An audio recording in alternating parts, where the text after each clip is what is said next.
धनबाद के नए नवेले मेयर संजीव सिंह भाजपा से रूस गए हैं। उनकी नाराजगी अब जग जाहिर हो चुकी है। मेयर पद के लिए पार्टी की ओर से समर्थन नहीं पाने के बाद उन्होंने भाजपा से कट्टी कर ली है और अब पार्टी को तेवर दिखा रहे हैं। उनकी नाराजगी का आलम यह है कि वह भाजपा के बुलाने पर भी नहीं आ रहे हैं। पार्टी द्वारा आयोजित सम्मान समारोह के आमंत्रण को भी ठुकरा दे रहे हैं। लगता है भाजपा सिंह मैंशन और मैंशन के वारिस संजीव सिंह की ताकत को अंडर एस्टिमेट कर बैठी है। भाजपा भूल चुकी है कि धनबाद में आज भी सिंह मैंशन ही हुक्म का इक्का है। धनबाद की राजनीति का केंद्र आज भी सूर्यदेव सिंह का परिवार ही है और अब जब भाजपा को यह आभास हुआ है तब तक शायद बहुत देर हो चुकी है। भाजपा अब अपने फायर ब्रांड नेता के मान मनोबल में जुटी हुई है। पार्टी के रुख में नरमी आ गई है। तो क्या संजीव सिंह मानेंगे या फिर बेदर्दी गर्लफ्रेंड की तरह तेवर दिखाएंगे? चलिए इसी विषय पर विस्तार से बात करते हैं। सबसे पहले जोहार, नमस्कार, मैं हूं अंशु और आप देखना शुरू कर चुके हैं द फोर्थ पिलर लाइव। दरअसल बीते कल रविवार 8 मार्च को भाजपा ने रांची के कांके स्थित बोड़िया के एक बैंकेट हॉल में सम्मान समारोह का आयोजन किया था। इस समारोह में भाजपा से समर्थन पाकर नगर निकाय चुनाव में जीत हासिल करने वाले मेयर, नगर परिषद और नगर पंचायत अध्यक्ष और वार्ड पार्षदों को सम्मानित किया जा रहा था। हालांकि संजीव सिंह ने पार्टी समर्थन के बगैर ही धनबाद मेयर चुनाव में ऐतिहासिक जीत हासिल कर ली। मीडिया रिपोर्ट से मिली जानकारी के मुताबिक बगावत करने के बावजूद सम्मान समारोह के लिए भाजपा ने संजीव सिंह को भी न्योता दिया था। लिस्ट में उनका भी नाम शामिल था। भले ही उन्होंने पार्टी के निर्देशों का उल्लंघन किया और भाजपा समर्थित उम्मीदवार के खिलाफ ही मैदान में उतर गए, लेकिन जो भी हो आखिरकार हैं तो वह भाजपा के सच्चे सिपाही। मगर संजीव सिंह ने ऐन मौके पर अपने तेवर दिखा दिए। भाजपा उन्हें सम्मानित करना चाहती थी, लेकिन देखिए संजीव सिंह सम्मान हासिल करने पहुंचे ही नहीं।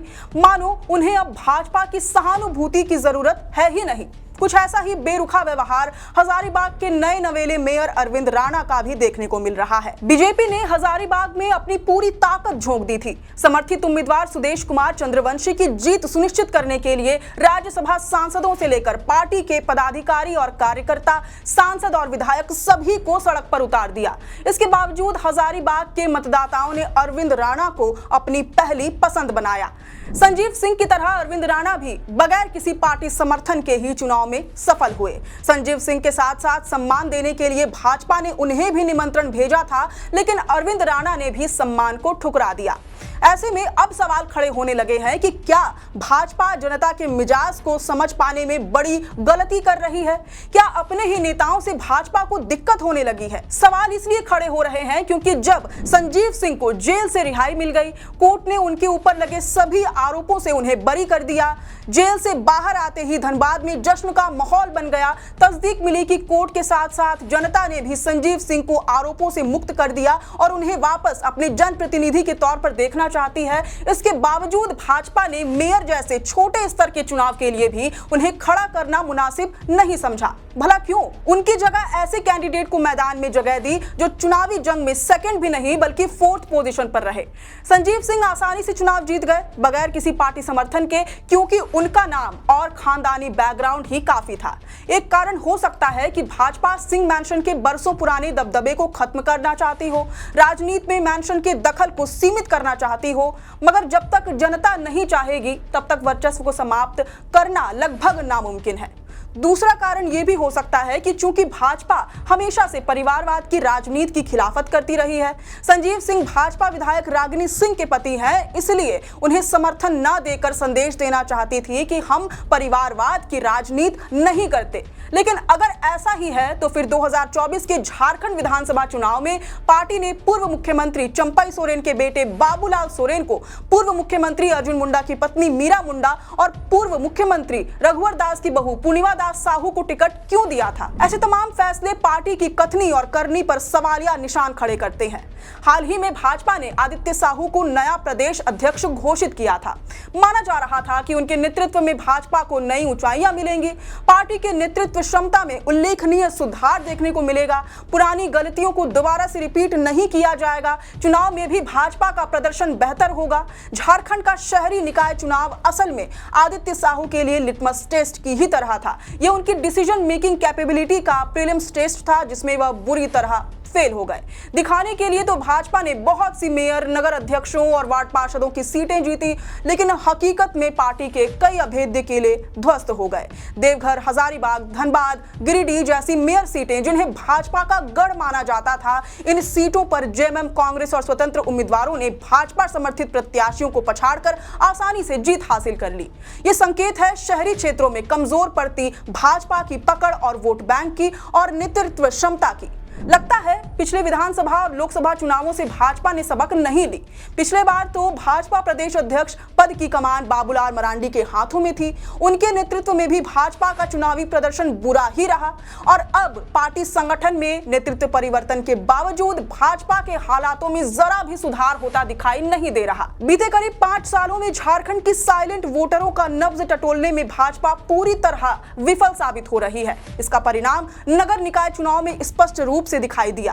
भाजपा जीत कर भी बाजीगर नहीं बन पाई। अब तो भाजपा को अपनी धोती बचाने के लिए मशक्कत करनी पड़ रही है। सम्मान समारोह के दौरान संजीव सिंह की गैर मौजूदगी पर जब सवाल खड़े होने लगे, तब प्रदेश अध्यक्ष कहते हैं कि हमने तो उन्हें निमंत्रण भेजा ही नहीं था। प्रदेश अध्यक्ष आदित्य साहू ने यह भी कहा कि पार्टी समर्थित कैंडिडेट के खिलाफ चुनाव लड़ने के लिए उन्हें शोकॉज भी किया गया था, लेकिन उन्होंने अब तक अपनी स्थिति स्पष्ट नहीं की है। उनका यह भी दावा है कि अगर दलीय आधार पर चुनाव होता तो भाजपा के सामने कोई नहीं टिक पाता, सत्ताधारी दलों का सुपड़ा साफ हो जाता। लेकिन प्रदेश अध्यक्ष जी को यह भी बताना चाहिए कि 2019 का विधानसभा चुनाव, 2024 का लोकसभा चुनाव और फिर 2024 का झारखंड विधानसभा चुनाव तो पार्टी आधारित ही था। फिर भी भाजपा को जनता का मैंडेट क्यों नहीं मिला? 2019 से लेकर अब तक हुए लगभग सारे उपचुनावों में भाजपा हार गई। बात चाहे मांडर, मधुपुर, बेरमो, डुमरी, गांडे या फिर हालिया घाटशिला उपचुनाव की ही क्यों ना कर ले, पार्टी को करारी हार का सामना करना पड़ा। एकमात्र रामगढ़ उपचुनाव में भी आजसू ने ही बाजी मारी। ऐसे में आदित्य साहू का निकाय चुनाव में जीत का दावा करना कहीं से भी कन्विंसिंग नहीं लगता। कुल मिलाकर पार्टी को अपने कार्यशैली में व्यापक बदलाव लाने की जरूरत है। झारखंड के शहरी इलाकों में तेजी से बदलती सियासत को आत्मसात करने की दरकार है और अपने लगातार खराब होते प्रदर्शनों पर मंथन करने की आवश्यकता है। देखते हैं अब इस नगर निकाय चुनाव से भाजपा क्या सीख लेती है। खैर, अब इस पूरे विश्लेषण से आप कितना इत्तेफाक रखते हैं ये हमें कमेंट में जरूर बताएं। आप देख रहे हैं द फोर्थ पिलर। मेरा नाम है अंशु और कैमरे के पीछे है मनीष। शुक्रिया। किसान साथियों, कम लागत में भरपूर उत्पादन के लिए बुआई या रोपाई से पहले इफ्को नैनो डीएपी से बीज और पौध का शोधन जरूर करें। गेहूं, मक्का जैसी फसलों के लिए 1 किलो बीज को 5 ml नैनो डीएपी से उपचारित करें। रोपाई वाली फसलों की पौध को 1 लीटर पानी में 5 ml नैनो डीएपी से जड़ शोधन करें। आलू, गन्ने के लिए 15 लीटर की टंकी में 75 ml नैनो डीएपी मिलाकर बीज शोधन करें। नैनो डीएपी की ताकत से लहलहा उठेंगी फसलें।